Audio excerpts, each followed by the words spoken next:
In this video, I will show you how to redeem your extra points offer with your NFL Extra Point Visa credit card.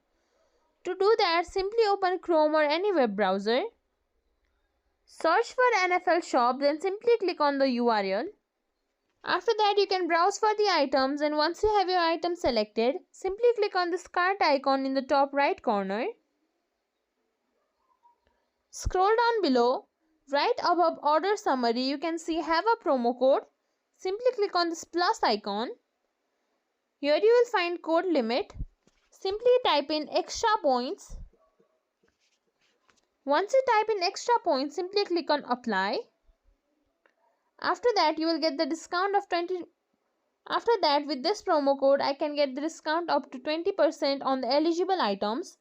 You have to make sure that the item that you are trying to include in your cart is eligible. After that only you can get the code. Here you can see unable to apply discount on the following items since they are excluded from this promotion. After you're done, you can simply click on checkout. Now put in your shipping information, then you can check out via PayPal, or you can also check out via your credit card or debit card. And that's it. That's how you can redeem your extra points offer with NFL Extra Point Visa card. If you think this video is helpful, please like, share, subscribe to our channel, and thank you for watching.